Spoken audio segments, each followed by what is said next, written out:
Hi everyone, it's Grant Abbott speaking. Welcome to this session. It was originally going to be on succession planning, but what I've done is I've focused in on following a couple of advisors who've requested to incorporate the SMSF will into our data capture, plus also beef up our ordinary basic will to include life interest. I've gone back and recreated this will EPOA SMSF will data capture.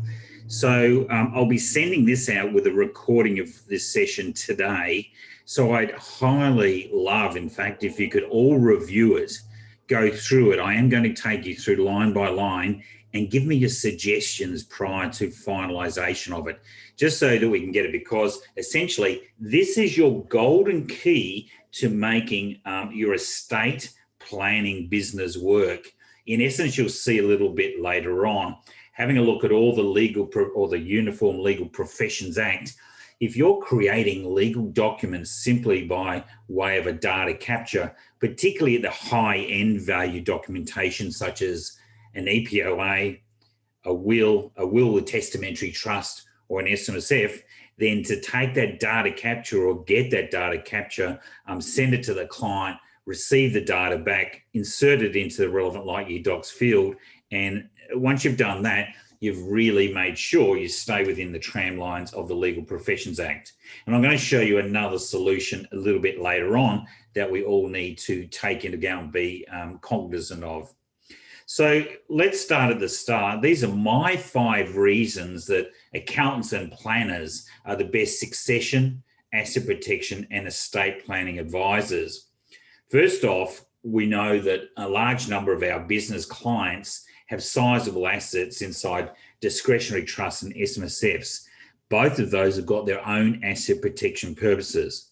If you saw my session yesterday, if you haven't had a chance to do so, I'll show you where to get that, or we will send it out, or contact Travis, Travis at lightyeardocs.com.au, and he'll send it through. It was a great asset protection session, and we went in and did a deep dive down into showing you why, how, and the absolute legality of the reason SMSFs are the best asset protection mechanism available in Australia, and for that matter, I would say in the world, far outweighing discretionary trusts. Of course, the difference between a discretionary trust and an SMSF is ability to access the benefits, but that's not a bad idea. If you haven't seen that, then make sure you have a look at it. But the key thing here is that certainly accountants, and certainly to a lesser extent financial planners, are aware of what's sitting in discretionary trust, what's sitting in SMSFs, who the trustee is, who holds the shares of the corporate trustee. And that, my friends, is absolutely crucial. The same way, for example, where we have businesses, we might have 1 or 2 or 3 businesses, our clients have those, and they're the sole director. You know, what happens if they become incapacitated or die? We need to have a successor director form to be put in place. These are all available, or will shortly. The successor director will be a standalone product up on the LightYear Docs platform. At the moment, it's currently in our enduring power of attorney. But these are things that generally lawyers don't look at. They don't understand the client. They have no rapport with the client, and that's well and truly obviously the case. And they don't do a deep dive into all the assets. You might see, if you have a look at a data capture from a lawyer, generally it's all about finances and assets and all that, because they're not aware of it. Our data capture is about people, what happens in real situations, because you already have all the information around their assets and their structures. So let's go through the 5 reasons. First off, accountants and also financial planners can work with accountants to look over all of a client's structures, including bucket companies, ensure they're protected with a moat. Now, we're looking at the preparation of a will, an enduring power of attorney, and also an SMSF will. Now, for that part and that matter, effectively what we can do is set up we can go and do each of those documents separately if the client wants to do it. But look, my hint for you, and certainly if you saw last week, is to either use the moat or the moat and the castle. So you can actually do all of those documents together in one short form. And you'll see that when we get to the data capture. I've made it as easy as possible for you to transpose the information from the data capture directly into the moat. And it's going to be so much easier. Once we get to LightYear Docs 2, which is projected to be launched in April of 2021, and this is why we want to get in front of the pack. Essentially, you'll be able to send out an email with the data capture. The client will complete that data capture and it will automatically go into a document sitting on your portal in the LightYear Docs platform. So that way, there's virtually nothing that you're doing. The client really is surreptitiously completing the Will, EPOA and SMSF Will on their behalf. Of course, you'll have to print it out in draft, send it to them for a review. They can have a look at it and then you can come back and sign off. So again, accountants and planners understand the structures. More importantly, they understand the tax position and they also understand the family, having dealt with a client for a long time. Reason 2, lawyers lack tax knowledge, particularly and also SIS knowledge in relation to self-managed super funds, and also have a limited knowledge in relation to discretionary trusts. I told the story yesterday that when I did my Bachelor of Laws, that effectively I did 10 one-hour sessions in my Bachelor of Laws for taxation, and that covered everything, including international taxation, etc.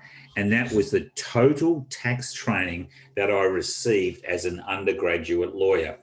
And certainly upon that, most suburban lawyers would have even less than that, depending on their law school. Now, when I did my Masters of Law, I specialised in tax, and I did a separate one on international tax. So I'm well aware of there's a complete difference between the two. So really, when we go into that position, we need to know the tax and also the understanding of everything we've got. And that's really important because you're there, that's your position in the game.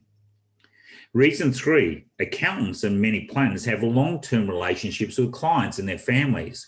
So they're empathetic, they can get down into the emotional detail when it comes to building a moat. The classic situation that I always ask a client is, do you want to protect your family wealth for your bloodline, or is it of no interest to you whatsoever?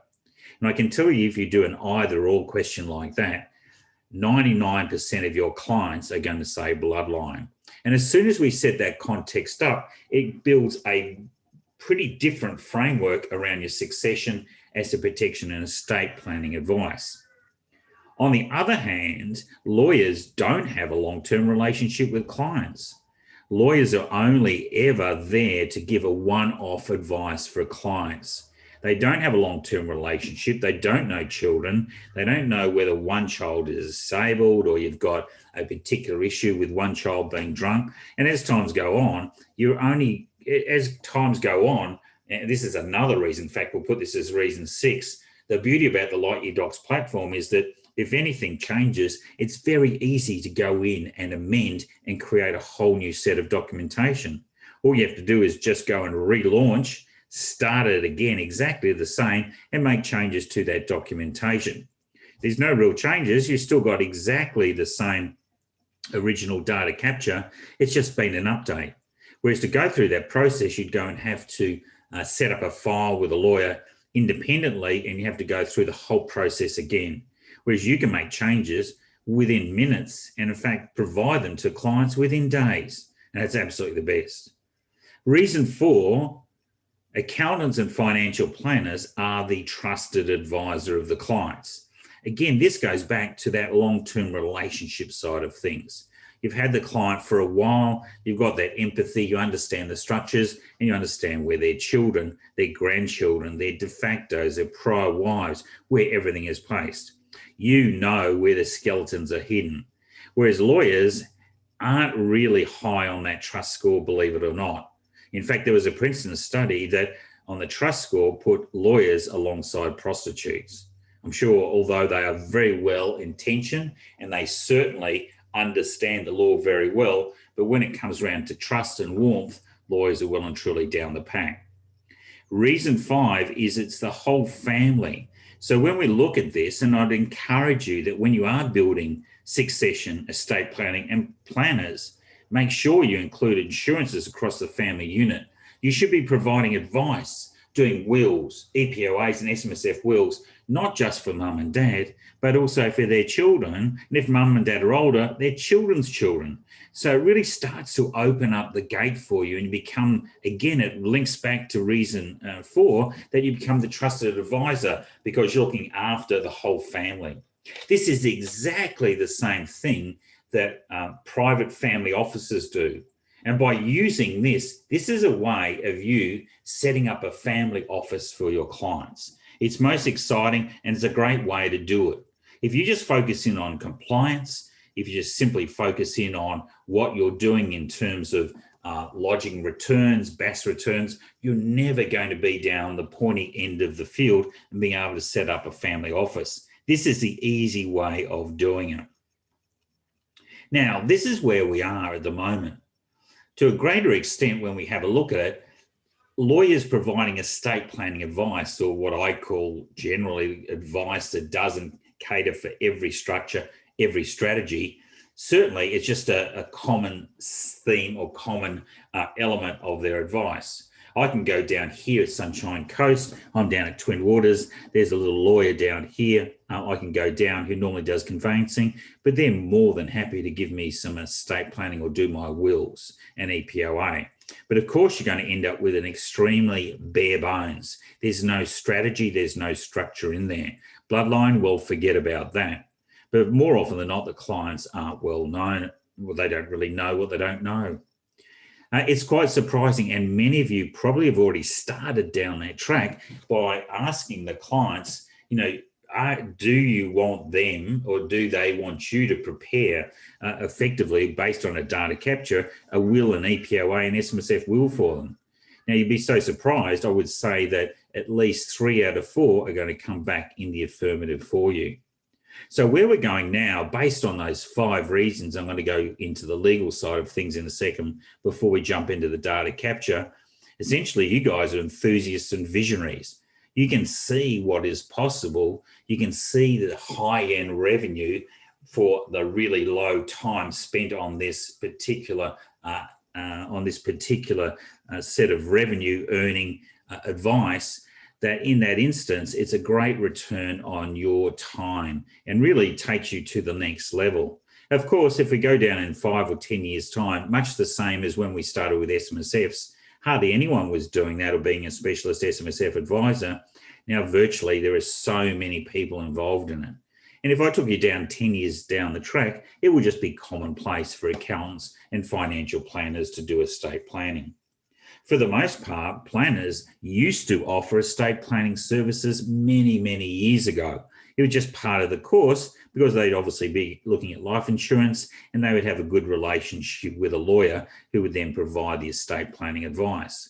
But that sort of dropped off because essentially, if you give all the whole thing or the whole client to the lawyer, there's no money in it for you. And really, it means if there's no money in it for you, why would you go ahead and do that? So we're down at this enthusiast level, the innovators. I know Tim and I are doing a lot of work on that. Watch out for our book that's going to be coming out early next year on this whole asset protection, succession, and estate planning space. So that's going to be very exciting. And all of you are helping us to innovate, coming up with new ideas to offer to our clients, whether it's in the asset protection or the estate planning space. Now, many of you are then simply taking our system and running with it. You're the visionaries. You can see what is possible. You're offering a new solution to your clients. You're the early adopters. At some point in time, we'll go over the early majority, but make sure you enjoy it while you can, because this is when your real fees are able to be paid. If I took you 15 or 20 years down the track, when accountants and financial planners, as a majority, are all doing wills and doing estate planning, etc., then the costs that they're able to charge will be driven down quite considerably. But we're still 20 or 30 years off that. Now, in terms of our documentation, you've seen this before. So all of our documents are legally signed off by Abbott-Family lawyers. we have our partner, Tony Animalis of Abbott-Family, advises that at no time, due to inbuilt legal protection and security measures, can a user change or amend a document on the LightYear Docs platform that has been signed off by a practicing solicitor. To do so would result in the user drafting a document of a legal nature and engaging in the provision of legal services. In addition, it would be breach of copyright. In our opinion, when completing the form fields from the LightYear Docs platform, users and their employees are merely carrying out an administrative task, which is not the provision of legal advice. Does everyone follow that? Every document on the LightYear Docs platform starts at Abbott-Family. We review it, we look at the document, we then make any changes that are necessary, we look at the compliance, and then from that, you can't change the underlying laws. We build it in a special way. So essentially, you're simply putting in client details, client data capture details that really doesn't amount to the provision of legal advice. And in fact, many of you have been doing it for years, whether you're using ClearDocs, Now Infinity, or any online platform for that matter, where you give instructions for the documents, whether it's a company, a discretionary trust, or SMSF to be established, you're using exactly that same methodology. You can go on to those platforms and have a look at the legal sign-off. It's exactly the same way that we show you here. So that is a benefit for all of you to understand that all our documents are signed off. Now, when we come down to the Abbott-Family advice for wills, when you come down, many of you, if you've done the wills before, you'll see that there's a button in the first interview field, which is saying, have you prepared, or is this will, or will EPOA or SMSF will, the whole combination, are they prepared based on a data capture provided by a client? This is the golden ticket, as I said before. And if you tick yes, then effectively what will happen is this separate general letter of advice from Abbott-Family will be included in your pack of documents. And it basically says here, the attached will and EPOA is based on the data capture form completed with you by Smith Accountants, which is essentially, it'd be put your name in there. It uses current legal precedents provided by a legal firm, Abbott-Family, to look after you in the following manner. Who and how a person you choose as your attorney will look after your personal, health, financial, and superannuation affairs in the event that you are sick, quarantined, in hospital, or not able to attend your affairs by being indisposed, overseas, or have lost your mental capacity and acuity. Your enduring power of attorney, and who and how your personal effects, assets, and property are to be legally gifted and transferred upon your death, your will. Now, this is the key. It is important that you, and this is going to the client, you read the following as of legal nature and extends beyond the data capture and administrative processing completed by Smith Accountants, who are not solicitors and do not hold themselves out as such. However, your advisors, being Smith Accountants, are expert in estate planning matters, including taxation, asset protection, succession, and ensuring where required the estate is limited to a deceased bloodline or lineage. Again, we're just repurposing that, going back, and really I'd really commend you to make sure that you do focus a lot on the bloodline with your clients. So that effectively is your sign off to get outside the Legal Professions Act. You're using a data capture, you're simply doing an administration process there. Now, to control, you must have a succession plan, and I won't go into that. Obviously, we've got a lot there, but a succession plan for control of your EPOA should not only be your first attorney, there should be a successor attorney, and then a second successor attorney. The same with the executor. If the executor doesn't want the result or the job, then effectively, if they're not alive, who's going to be the next in line, and so on and so forth. So that succession planning is absolutely crucial. And we did a lot of that yesterday in the asset protection. You can see this final point is, from my perspective, your enduring power of attorney is also going to be your executor, is going to be your successor leading appointor for any family protection trust or leading member discretionary trust you have. And then the successor leading member for those of you who are smart enough and lucky enough to put in place a leading member SMSF for your clients for bloodline protection. So succession is crucial, and I just wanted to flag that because essentially I am going to come and have a look at that a little bit later on when we get to the data capture, which we're going to look at exactly at this point in time. I'm going to come back and look at Abbott-Family legal advice. In fact, I'll look at this now. We'll go to the data capture and then we'll come back. First off, all documents are signed off, including EPOAs and wills, and of course, the SMSF will as well. It goes through the same process as I said before. We draft up the document, we look at the compliance, we ensure that on completion of this, it's just simply an administrative process, or where we've got a detailed will, EPOA and SMSF will, that there's a good data capture that's provided for the clients. Now, many of our advisors offer to clients, on top of their service of preparing wills, EPO and SMSF will, knowing that it's legally signed off, the option, and again, this is the option of having a solicitor review the documents prepared on the LightYear Docs platform. So essentially, you'll take the data capture, you'll transpose the information there to from the client into the EPOA will and SMSF will, and you may just send out one at a time to the client for their review, and then they'll come back and then they will have any comments, which you will then go about changing on the LightYear Docs platform. From there, if you want, you'll then see in the third bullet point, if you want legal advice from Abbott-Family, and this will be from Tony Anamoulis and one of our lawyers, then there'll be a document review. So you'll send the documents to us. We will review the documents. We'll then have an initial client Zoom meeting with you as the advisor to the estate alongside. We'll then go through the documents. We'll then look if there's any changes to the documents that are required, or there's different strategies, or perhaps we may even need to put in place a testamentary trust or two, which can easily be changed on the Moat platform.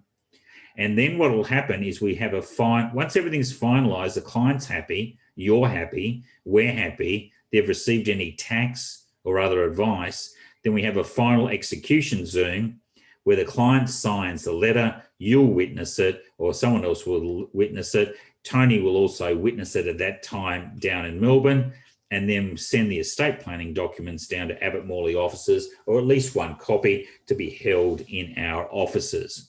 Generally, Tony has worked out this is 3.5 to 4 hours work on his end. By the time you collate, you set up a client folder, etc. Now, the importance about this is if you do seek legal advice, and listen to this very carefully, if you do seek legal advice, or the client seeks legal advice from Abbott-Family, then Abbott-Family provides legal office advice and is the advisor that will effectively, if anything goes wrong, will be sued by the client. And that's absolutely crucial. So again, it's on our PI if the client wants to go down and provide that legal advice.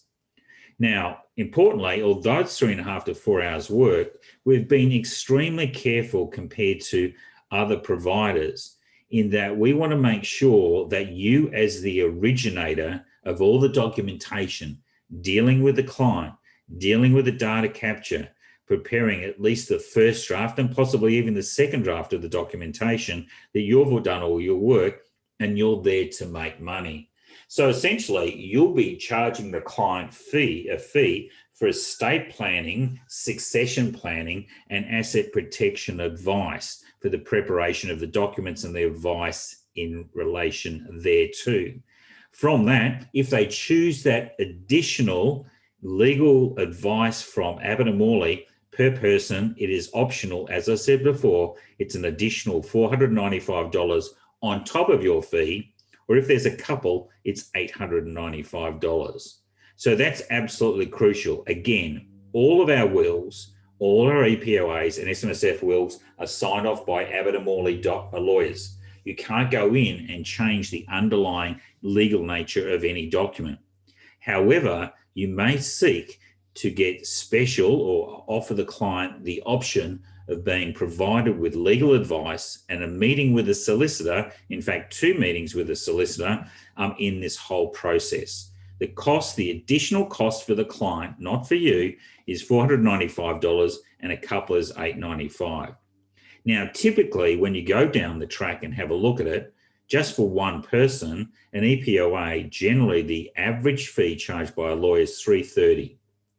In relation to a will, if it's a standard will, it's $700. But if it's a will with a testamentary trust, it's $1,800. An SMSF will on top of that is another $800. So at the most basic case per person, you should be charging $2,000. If it's got a testamentary trust, then it's $2,500 to $3,000. If that's a couple, you're probably charging at least $4,500 for that process. So there's plenty of money involved, and you can work out essentially what you're doing there. You can work out what you're pricing. Remember, the legal advice from Abbott-Family is on top of that. So Bradley Smith says, does having Abbott-Family do the legal review and advice give us the right to have the documents subject to legal privilege? That's a really good question, Bradley, and you're absolutely correct. As soon as you provide we provide legal advice, all of the documents, and well done, except for the data capture, Bradley, all of the documents are now being provided by Abbott-Family, and they are subject to legal professional privilege. So that is a great question. In fact, it's the first time I didn't even think about that, and I might have known it to be you, Brad. So let's go in and have a look at this data capture that I've been working on. I've been working on it quite a lot. So again, I'm going to send this out to you. Before I put it up on the system, I just want to make sure that you have a really good look over it. We'll go through line by line. It's going to take us about 20 minutes or so. I'll go through my thinking, and I've really followed this and built it into three positions. Now, this will be available up on the website in a Word document. So you can make changes to this. This is not a legal document. So you can make as many changes, additions. In fact, if you've got a client who doesn't want an SMSF will, cut out that SMSF will. If they only want an enduring power of attorney, then simply do that. But this is all in total data capture for the clients. And again, it follows our system. So we've got interview and data capture, enduring power of attorney, will, and SMSF will if relevant. So I'll just go through here. The following interview for your enduring power of attorney, will, and SMSF will captures details around who will be looking after your affairs in the event of your incapacity, your attorney, or on your death, your executor. So far, not controversial. It also looks at whether you want to leave any specific gifts to anyone, and finally, who and what percentage of the estate you would like to leave to one or more of your primary beneficiaries. Also, for completeness, if they are not alive, what is going to happen to their share, such as being redistributed to the remaining primary beneficiaries, or to be passed on to a secondary beneficiary if there's only one primary beneficiary, such as a spouse, and they are not alive at the time of your death. I'll go and fix up that grammar a little bit later on. In fact, I'll go and do that before I send it out to you. The interview also includes whether you have funeral wishes, what may happen to digital assets such as Bitcoin or Facebook, if you have children under 18 or pets, who is to be their guardian, and if you own a property, you want your spouse or some other person to live in the property for their life, known as the life interest in property. So it includes all that. If you have a self-managed superannuation fund, you'll also be able to leave instructions how you would like your super benefits to be paid in the event of your death. Your will cannot designate at law what happens to your superannuation benefits. This is the purpose of the SMSF will. If you have any questions, please don't hesitate to contact us. We look forward to receiving the following information as soon as possible so we can complete the relevant documents based on your interview data capture. Alternatively, and this is one you might do, we can complete the interview data capture by way of a Zoom meeting. Please contact us to arrange this meeting. So instead of doing the data capture, you can actually ask them the questions over a Zoom meeting, which is not a bad idea because then it records it with a client. So common parties and addresses. This is pretty crucial, particularly for those of you who have seen the moat and also the moat and castle. We ask for the common parties. To make life easier, can you put in this table all those persons who may be part of your enduring power of attorney, estate including executors, family members, beneficiaries, and any other person? For example, this may be John Smith, son, 11 Clyde, Old Road, Jonestown, WA. So we want their name in here, and then we want their relationship to you and their address. So that follows exactly what you will find on our common parties. Okay, so we've got the common parties. So the first thing is who's going to be your enduring power of attorney and executor. So now we're shifting, we've got the common parties and we want to move down into that succession plan. So who is to be your enduring power of attorney and executor? Put their name in the box below as you have put their address and relationship to you in the common parties above. This may be held jointly by one or more persons. If you want different persons for the roles, write in the box below the name of those persons, but for simplicity and safety, it is best to have one person or persons being your power of attorney and executor. So we've got space there to put in the name of the attorney and space to be the executor, or alternatively, I'll put in there attorney and executor or attorney alone. Okay, so we've got that up there. Now, 2, if none of your EPOAs or executors can fulfill their duties because of sickness, incapacity, death, who is to be your second in line EPOA and executor? This may be held jointly by one or more persons. If you do not want a second line of EPOAs or executors, just put NA. So we've got our successor attorney and successor executor. Now, then we go down to even further. This is why succession is so crucial. If none of your first or second line EPOs or executors can fulfill their duties because of sickness, incapacity, death, who's to be your third in line EPOA and executor? Now, I haven't muddied it up with SMSF here, but whoever's going to be the EPOA and executor, then I'm assuming there, going back to these slides that I've shown you before, that if you've got your EPOA and executor the same, they're going to be the next successor leading appointor for any leading member discretionary trust you may have, or leading member SMSF, and they'll be in there. So we'll take that from there, and then we can complete our discretionary trusts or alternatively SMSFs. But more importantly, we've now got some good information there to complete who's our executors and our EPOA. Now we move into the enduring power of attorney. Your attorney will look after your personal and financial affairs, and if you have a SMSF, can act as your replacement trustee of the fund. You can give them unfettered control or provide limits, such as ensure that any healthcare is the highest standard, just to provide them with some guidance. If you'd like to put in some guidance, including what not to do, then insert in the box below. So we've got the attorney instructions.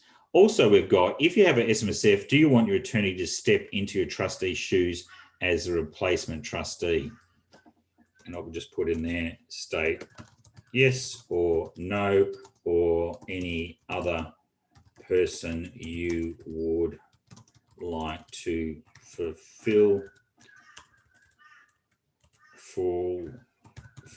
that. I can't remember. Sorry about the typing, guys.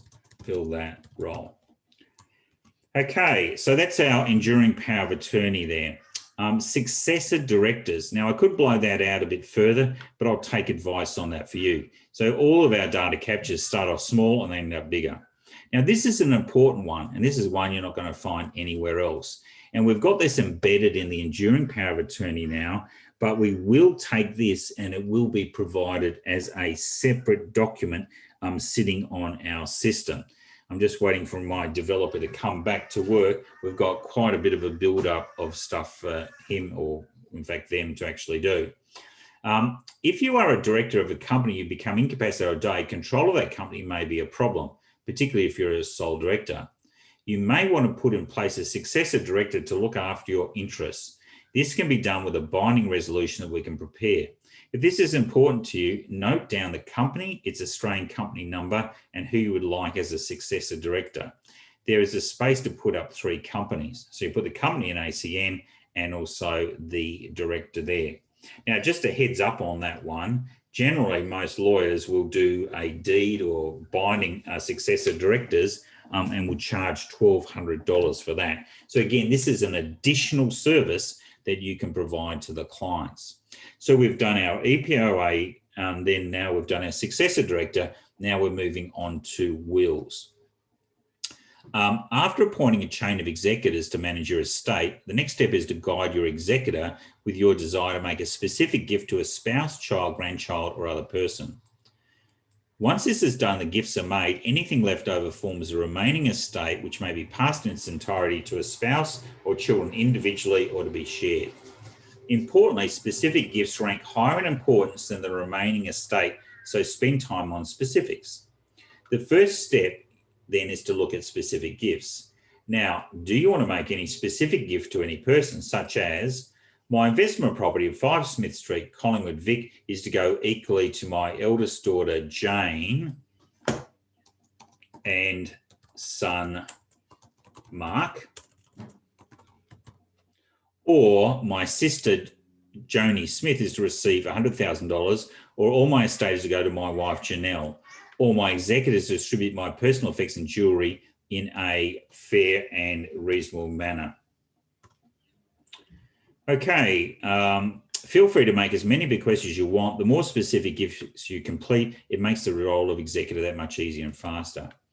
On specific gifts, this provides your executor with the authority to transfer the property, shares, jewellery, cash, or a percentage of your assets after any specific bequest to a certain person or groups of persons. Please be as specific as possible and identify the assets and persons, which may include a charity. It does not have to be only persons or charities resident in Australia. If the person receiving the gift is not alive, then the asset forms part of the remaining estate. If a specific gift is not in your possession, this is important, at the time of your death, you can make a note that it is the gift or dollar equivalent.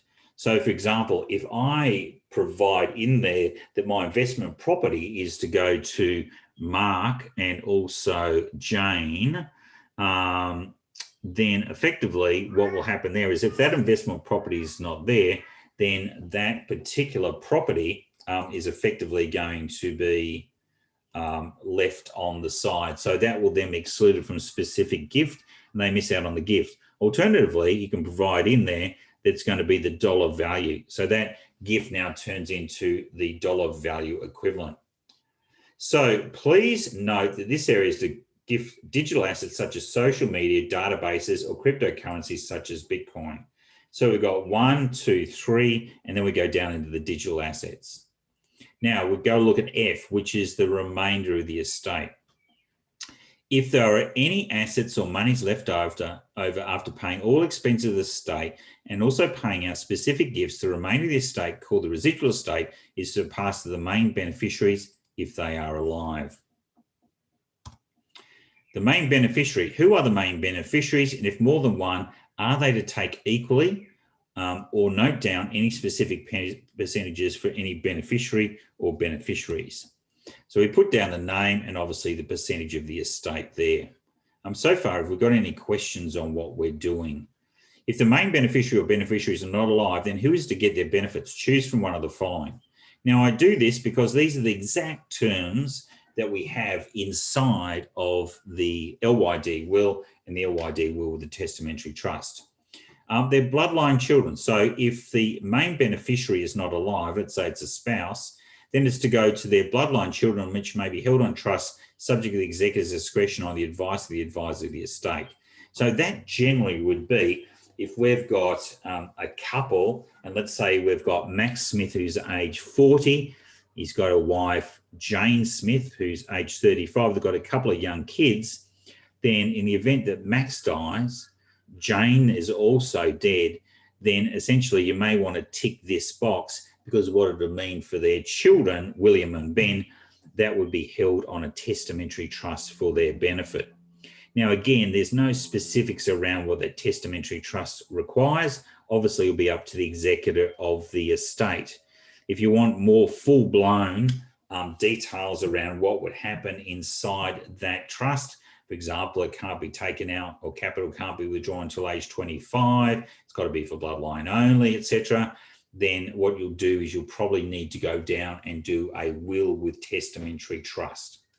Now, if they don't want to do that one, so if it's an older one, so let's say it's John and Sally Smith, and John and Sally are both 60 years of age, then we've got another choice, may go to any surviving main beneficiary in equal proportions. So that would be, for example, here, we might have Sally Smith to get 75%, and then we might have Max Smith, the son, to get 25%. If Sally's not alive and Max is the only other one, he'll get 100% of the remainder of the estate.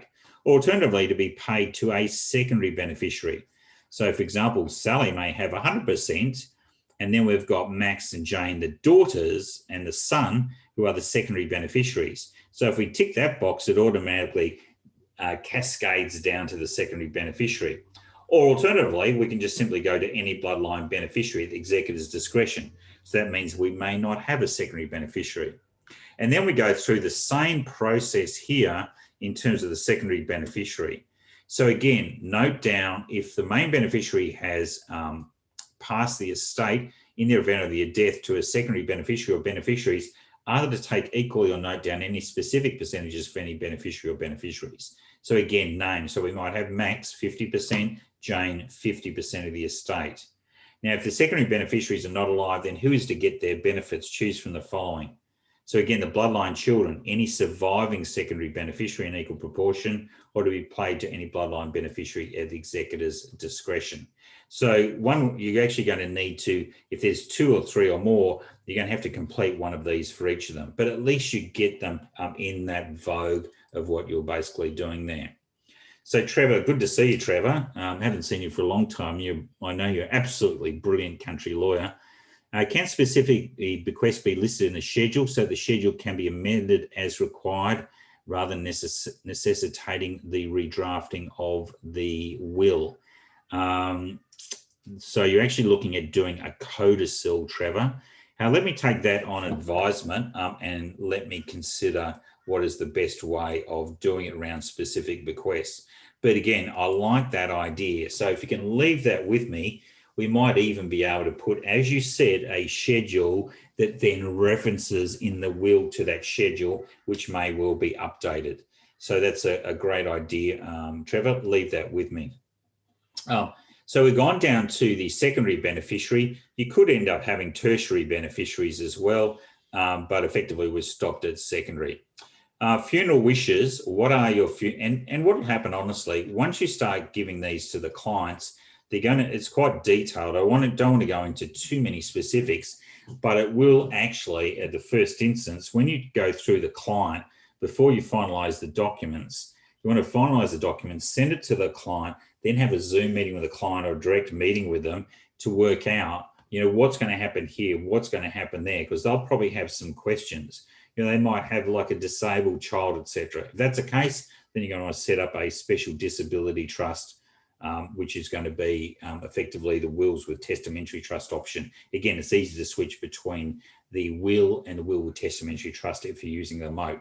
Not so much, unfortunately, if you're just using our separate documentation. So again, let me say that if you're looking at doing a testamentary trust, in fact, let me just show you what I mean here. I hope you don't mind me just jumping into it. But if I go in and I have a look at my vault, you'll see down here, if I go to Abbott Test, and then I've got here my Smith Will EPOA. Let me just blow that up. So I click on the Smith Will with the EPOA.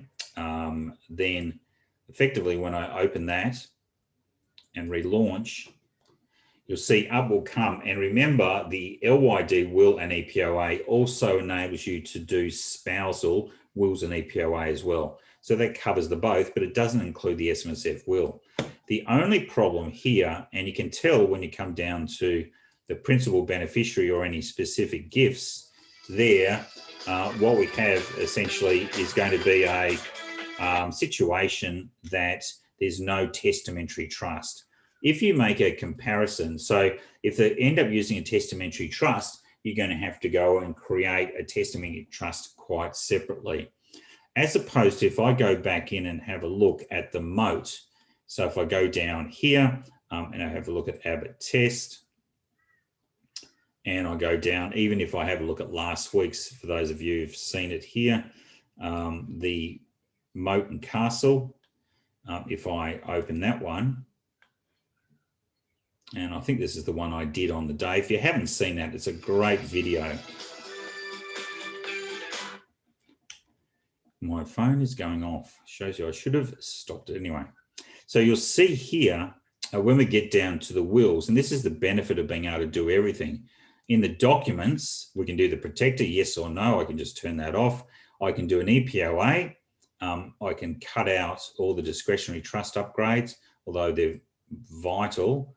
The family allowance, in fact, the family allowance I'd put in there. So I can do an SMSF will, and then I can do a last will and testament.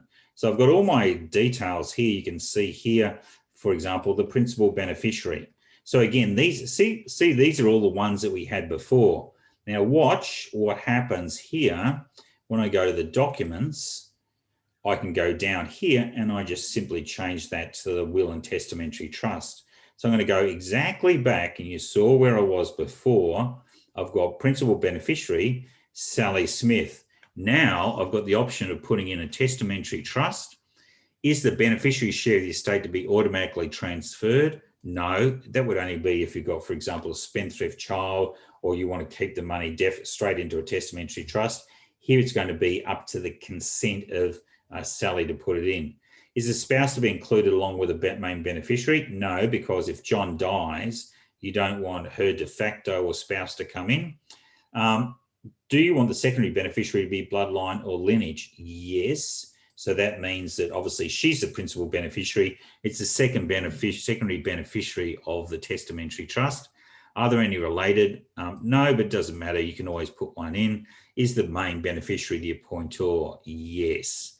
So that now I've just switched from a basic trust to a testamentary trust. Again, this is one of the reasons that we utilize the moat and the castle. Liam, how do we obtain this questionnaire checklist? I'll be sending this out to you this afternoon along with a recording of this. I've still got a few little sections to go, but I'd love your feedback, Liam. I know you do quite a bit of work in this area, very obviously one of our super smarter advisors. If you can give me your feedback on that, and then what I'll do is I'll then put this up into the system, and essentially you'll find it up in this strategy center. You'll go down into the client emails and data captures. So I'll click on that, and then you'll see here the email copy for wills, enduring powers of attorney with data capture. I'll do this one. I'll do another one for wills as well, but also the estate planning toolkit. We'll put there, it'll be the EPOA will and SMSF will data capture. So they'll all be available for you later today. Plus, Tim said, Tim, more than happy for you just to take all of this great data capture and put it into Change GPS. So I'm hoping you're liking this data capture. Again, you can see there's not a huge amount of assets, but it follows exactly what the system is. So putting in here, what are your funeral wishes? Child and pet guardianship. If you have children or pets, who is to be their guardian? Please identify specifically with name and address of the guardian and any financial provision to be made to them to act as guardian. I'll take the address out, just the name of the guardian, because they should come in the common parties as well. So name a child, name a guardian, and if the guardian's not alive, who's the secondary one? And for pets, the pet name and also the guardian there. But obviously, if they're spouses, then on death, the pet's going to be looked after, but just in case they both die together. Okay, so life tenancy. If you own a property outright, not jointly, you can give this to one or more of your beneficiaries, or let it pass the remainder of your estate to go to your principal beneficiaries. Alternatively, you may request that one or more persons, such as a spouse or de facto, live in the property for the remainder of their life, commonly known as a life interest. If you desire this, please write down the property address and who is to live in it below.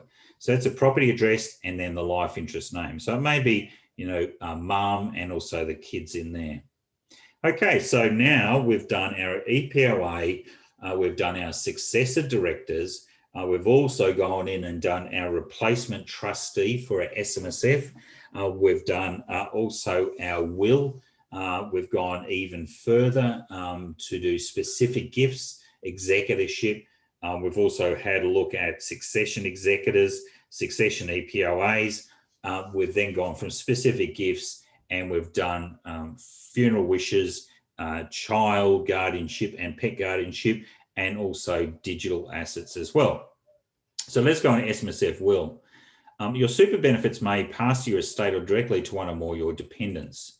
A dependent includes your spouse de facto, any child, any person living with you at home, or any person who is financially dependent upon you. That is, their quality of life is enhanced by ongoing continuous contributions to their well-being.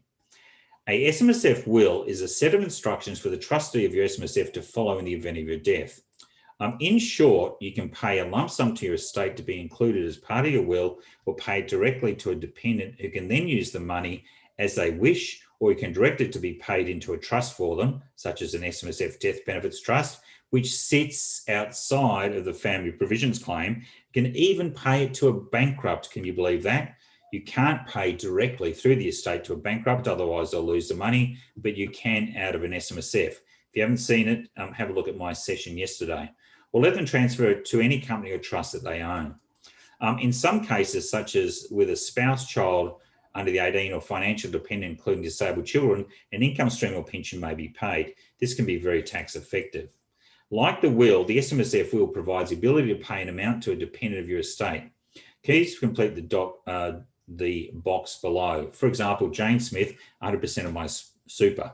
So you put in the name, the percentage of super, income, lump sum, or beneficiary's choice. Now, we need to put in place the succession one. So if the principal beneficiary or superannuation estate is not alive, then choose to whom your superannuation benefits are to go. The name of the succeeding beneficiary, so it may go to Sally 100%, and then it's beneficiary's choice. It may be Max. Now, Max is an adult child, percentage of super. Now, they might put beneficiary's choice, but you know it's going to be a lump sum. So Max may get 50%, and Jane may get 50%. It doesn't matter what they put there. Essentially, it's going to be up to whatever happens. Now, if the secondary superannuation beneficiary is not alive, then choose where it is to go. The deceased estate for the sole benefit of the deceased bloodline or lineage, unless the SMSF Death Benefits Trust can be established under super laws. The deceased estate for the benefit of their family estate beneficiary. The deceased estate for the benefit of their bloodline children, the succeeding beneficiary, or any other, please note. So you have that down below. So essentially what we've got there, I'm going to go and tweak a little bit of this SMSF will just to make it more, I need to put in place, for example, here, that if we've got someone else who's to receive a percentage of super, then we also need to have their succeeding beneficiary in there as well. So we'll go through exactly the same process. So I've got one here, but I'll then go and put in a couple more there. But by the time I've rendered this, so if you nominate a life interest, shouldn't you also name the remainder men? Generally, that's not the case. What will happen is you'll find in our life interest that in the event of, if I go back up here to the life interest, in our system, but I'm open to any questions there, that with our life tenancy, that at the end of that life tenancy, it is going to then be go back and form part of the estate, and it'll be split according to the remaining asset there, or whoever's alive. So whoever's there, we might put that. In fact, I might just put that in as a separate point.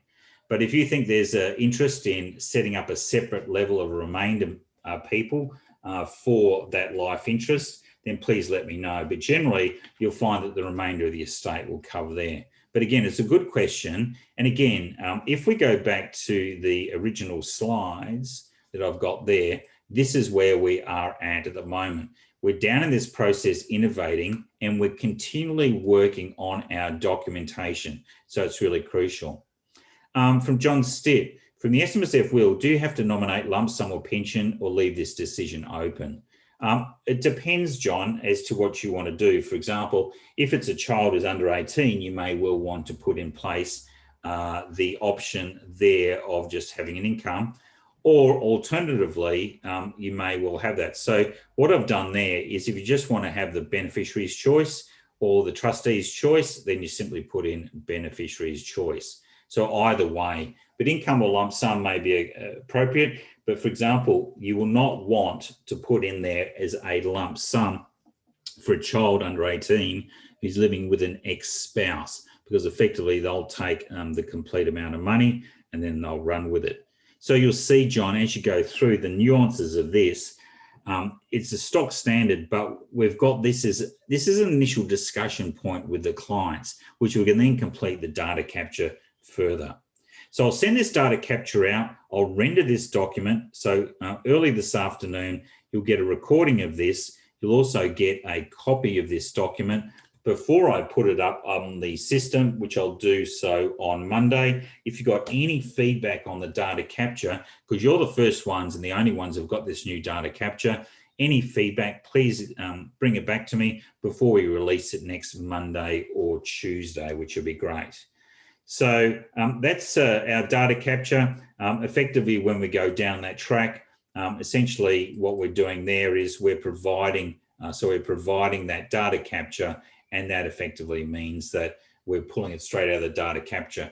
But again, if you want to go down the track, and again, as Brad said, if you want legal professional privilege, or you want to or the client wants legal advice, feel free to use Abbott-Family. For 3.5 to 4 hours work, it's very, very inexpensive. But again, we want to make sure that there's enough skin in the game for you to effectively make this a really good, solid business. If there's no further questions, I'll just sign off. And again, expect this material, and I would love your feedback on that. It's Grant Abbott, signing off.